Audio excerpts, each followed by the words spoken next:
Welcome back. Thom Hartmann here with you. Back in the 1960s, back in 1967, I took transcendental meditation, you know, the Beatles and all that, TM, the Maharishi.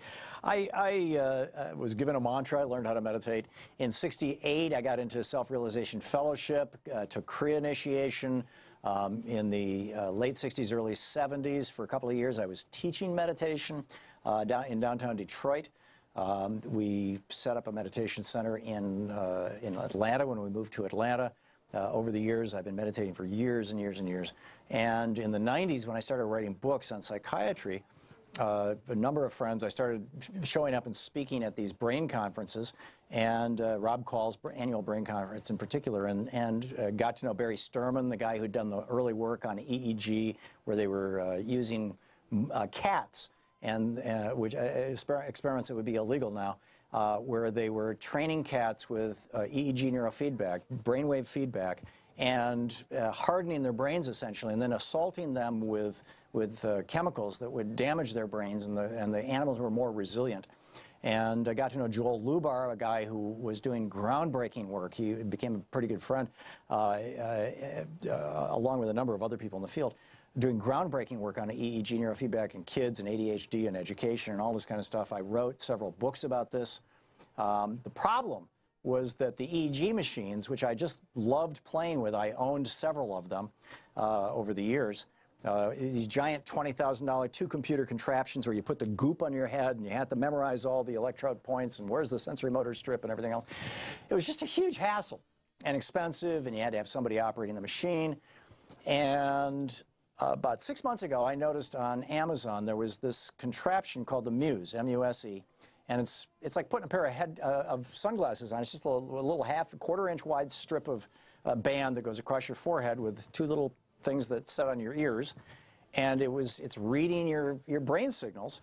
And I have been using it pretty consistently, and this thing has done more for my meditation practice than literally 45 years of regular meditation. I mean, Louise and I sit Zazen every weekend at the Zen Center. It's like, this thing is amazing.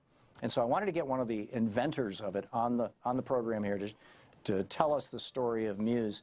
Ariel Garten is with us. She is one of the founders of InteraXon, INTERXON Brain Sensing Technology Company. The website is choosemuse, MUSE.com.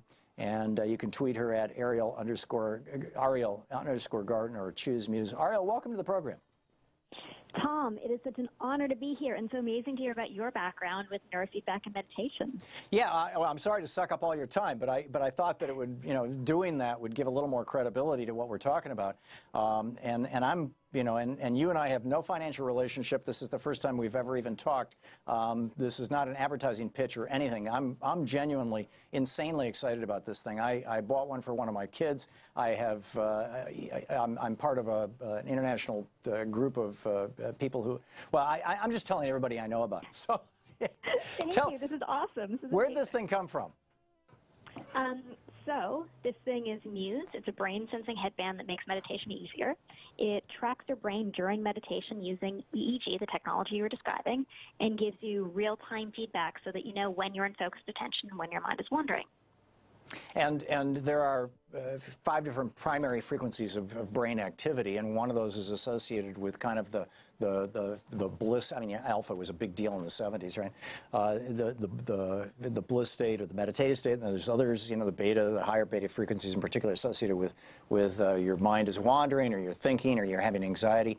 It seems to me that the big advantage of EEG neurofeedback is sort of like you're learning to ride a bicycle. If you're learning to ride a bicycle, the moment that the wheel starts to wobble, you instantly feel it. That's instant feedback that tells you, and that's why we learn how to ride a bicycle really fast, because we get really rapid feedback. Whereas when I used to sit, without the Muse, I would be 3 minutes into a wild thought train before I realized that I hadn't been meditating for 3 minutes. Tell us how that works. You've totally got it. So when you meditate, your job is to keep your attention focused on a neutral object. Typically, it's your breath. And so you focus on your breath, your mind begins to wander onto the grocery list, onto what you're doing. It's your job to notice it wanders and then to bring it back to your focused attention on your breath. Most people think meditation is about your mind going blank. It's not. It's about this practice of your mind being focused, it wandering, you noticing, and you coming back. With Muse, you get real-time feedback on your brain activity to actually know when you are focused on your breath and to know when your mind has wandered. So the metaphor we use is your mind is like the weather. So when you're thinking, distracted, you actually hear your brain activity as windy, as a storm. And as you bring it back to focused attention, it quiets the wind. So you can guide yourself back to that focused attention and keep it there. So if that act of noticing your wandering and bringing it back is kind of like doing a rep at the gym, in standard meditation, sitting on the pillow, which you described, it might be 3 minutes, 5 minutes before you notice. And so in a 10-minute practice, you get maybe 3 reps at the gym.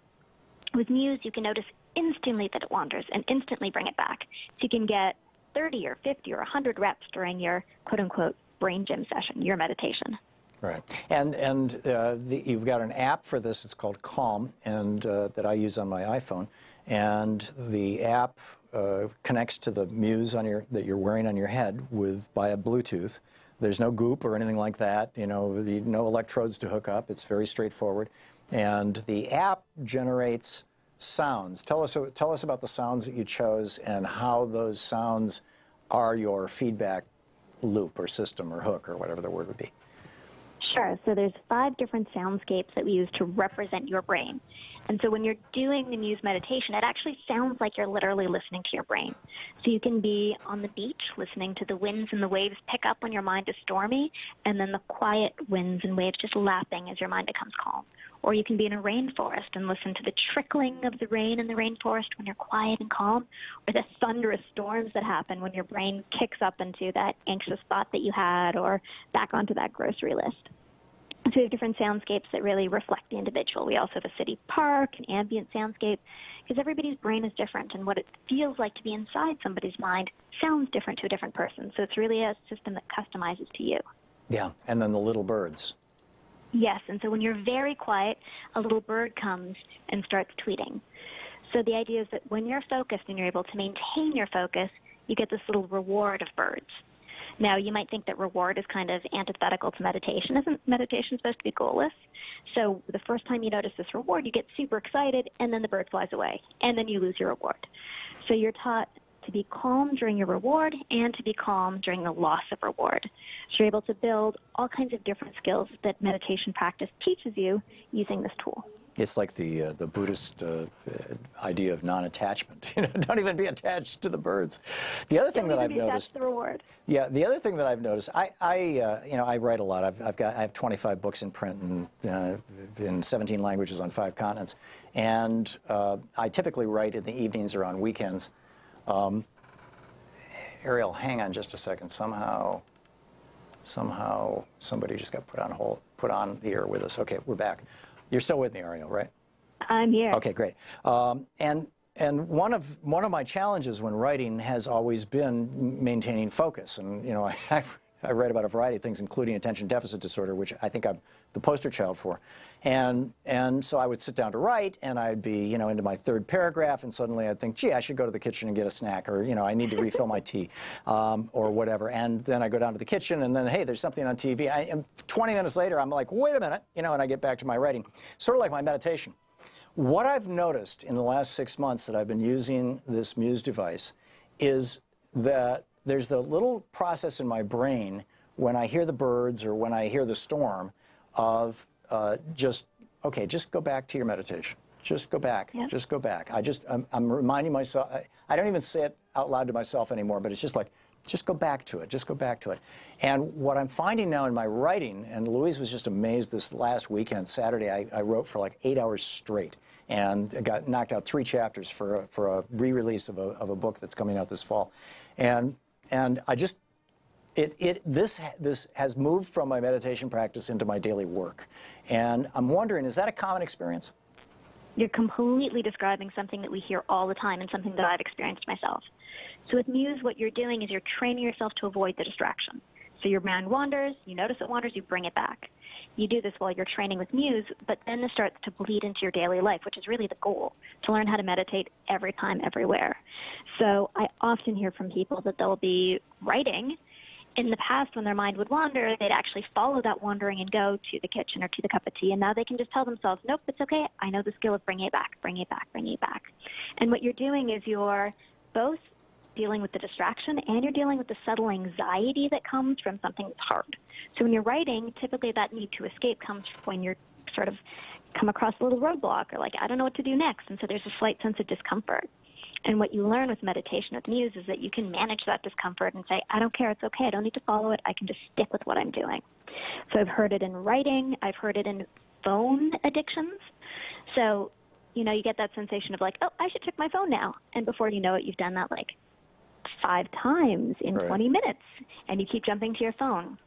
After using Muse for a while, people tell me that they no longer actually follow that desire to pick up their phone.